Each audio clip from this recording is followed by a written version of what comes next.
सारगाछी की स्मृतियां 131 अंक। स्वामी सुहितानंद 17/6/1965।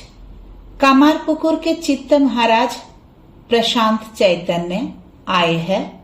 उनके माता पिता का निधन हो चुका है। दोनों बहनों का विवाह भी हो चुका है। महाराज, वाह, तुम्हारा तो अच्छा भाग्य है। अब तो तुम पूरी तरह ठाकुर के हो गए। चित्त महाराज, ठाकुर कृपा करके रक्षा करे तो। महाराज, ठाकुर यही करने के लिए ही तो बैकुंठ से अवतरित होकर आए हैं। यही तो उनका काम है। वे तो तुम्हें पकड़ कर ले चलेंगे। यह तो उनका ही उत्तरदायित्व है। 17/6/1965 के बाद डायरी में 22/11/1965 की तिथि का वर्णन है। 18/6/1965 का पत्र पढ़कर इसका अनुमान करना संभव हो जाता है। इस समय लिखित कुछ पत्रों के माध्यम से इन कुछ महीनों का एक चित्र पाठकों के समक्ष प्रस्तुत किया जा रहा है। 18/6/1965 के पत्र का अंश इस प्रकार है। गत 13 जून को महाराज की दाहिने आंख में पुनः ग्लूकोमा होने से वे मरणासन्न होकर पड़े रहे। शल्य चिकित्सा का निर्णय लगभग हो चुका था। कई परेशानियों के बाद कल से थोड़ा आराम हुआ है। रात्रि जागरण हो रहा है। इस प्रसंग में स्मरण आता है कि सारगाछी में रहते समय अस्वस्थ महाराज ने एक दिन अचानक श्री मां के पैर फैलाकर बैठने वाले चित्र के लिए आग्रह किया। आश्रम में तब वह चित्र कहीं भी नहीं था। आश्रम के अध्यक्ष सुखदानंद महाराज के पास वैसा एक चित्र था। उन्होंने वही चित्र मुझे देकर कहना कि मेरे पास से ले आए हो। महाराज इस चित्र को हमेशा तकिया के समीप रखते थे। इसीलिए सारगाछी से वाराणसी आते समय महाराज के पास के अन्य चित्रों के साथ ही इस चित्र को भी लाया गया था। यह चित्र काशी में भी महाराज के सिरहाने के पास रहता। रात में बीच बीच में वे देखते कि कोई है कि नहीं, फिर थोड़ा छिपाकर टॉर्च जलाकर श्री मां के दोनों पैरों को एक बार देख लेते और फिर चुपचाप सो जाते। कुछ समय बाद फिर ऐसा ही करते। एक दिन मैं बोला, सोएंगे कब? तब वे हंसते हुए बोले, बूढ़ा हो गया हूँ ना, इसीलिए नींद नहीं आती। क्या करूं? बीच बीच में बूढ़ी माँ के दोनों चढ़न देख लेता हूँ। 2/7/1965 के पत्रांश में लिखा है, प्रेमेश महाराज के मित्र मोक्षदा मोहन दास का मृत्यु समाचार। मोक्षदा बाबू जब बेहोशी की अवस्था में अस्पताल में भर्ती थे, तब एक दिन महाराज को पेराम्बुलेटर पर ले जाकर अस्पताल कक्ष में पहुंचाया गया। अनेक नली से बंधे शरीर को देखकर महाराज बहुत ही बेचैन और परेशान हो उठे। जल्दी से उन्हें वहां से वापस लाया गया। तब वे एक दोहा बोल पड़े, राम मरे श्याम मरे, मरे यदुराय, सैया पर बूढ़ा प्रेमेश करे हाय हाय। महाराज द्वारा विष्णु चैतन्य को लिखित दिनांक 2/7/1965 के एक पत्र का अंश इस प्रकार है। भाई मोक्षदा मोहन की ब्रह्म निर्वाण प्राप्ति की सूचना बड़ी ही चित्ताकर्षक है। वे पेट के रोग से थोड़ा पीड़ित होकर अस्पताल में केवल 3 दिन अचेतावस्था में रहे।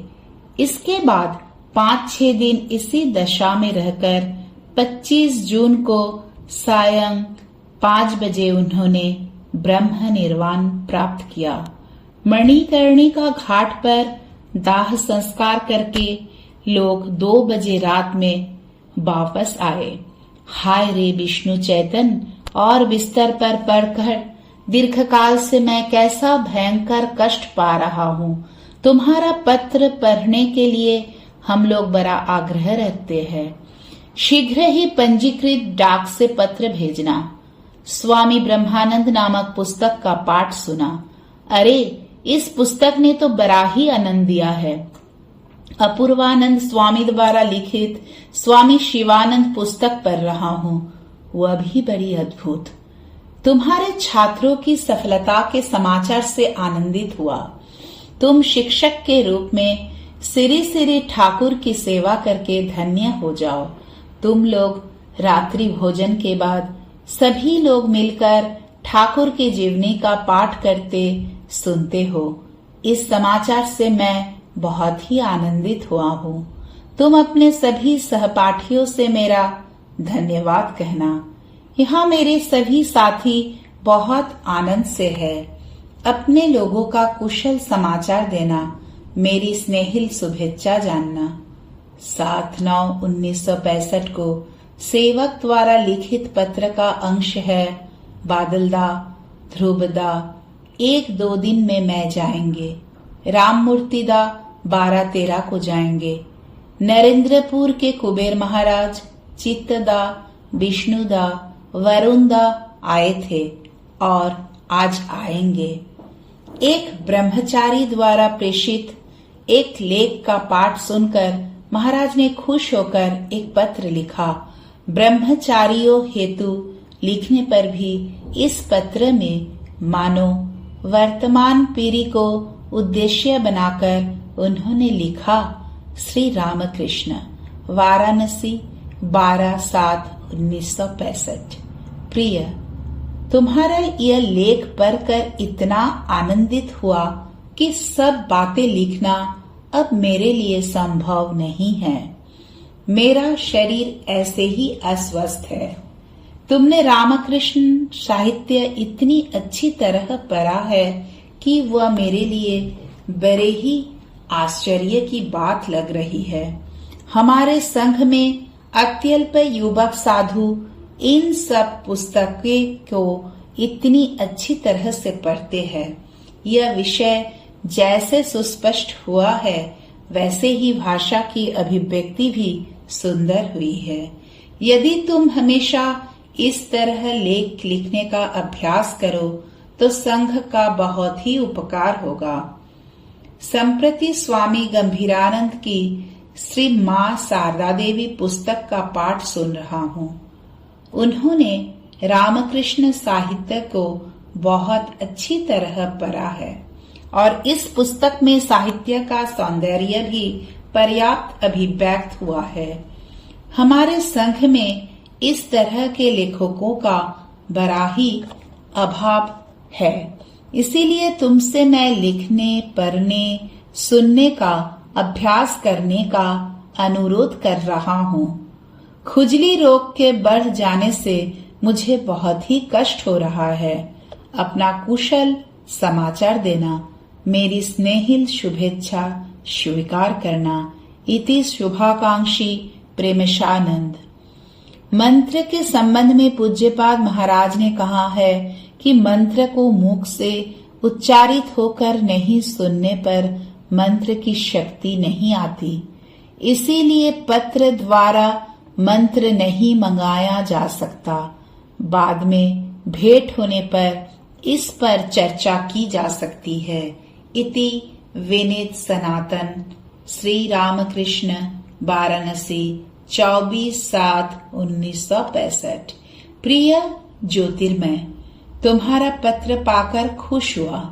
पढ़ना लिखना कर रहे हो ऐसा जानकर आनंदित हूँ।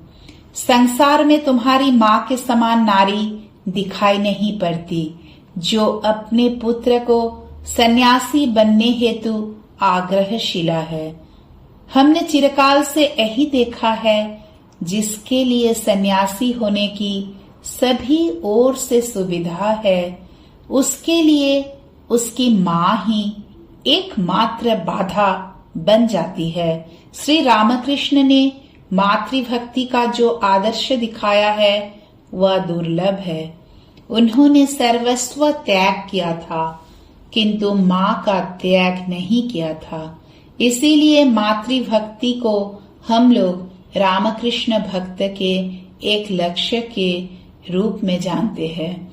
मेरी बड़ी प्रबल इच्छा है कि तुम्हारा संन्यास होने तक तुम्हारी माँ जीवित रहे। श्रीमान ध्रुव के इस पथ पर आने से वे अतीव शांति पाएगी। मेरी खुजली बढ़कर अब असह्य हो गई। संप्रति लंदन से लौटे एक डॉक्टर ने एक नुस्खा भेजा है। डॉक्टर KR मुखर्जी है, जो पूजनीय निर्मल महाराज के एक्जिमा रोग को ठीक कर चुके हैं। मैं अभी उनसे परामर्श करके वही दवा ले रहा हूँ। देखो क्या लाभ होता है। अपना कुशल समाचार देना, मेरी स्नेहिल शुभेच्छा जानना। इति शुभाकांक्षी प्रेमेशानंद। क्रमशः। जय श्री रामकृष्ण।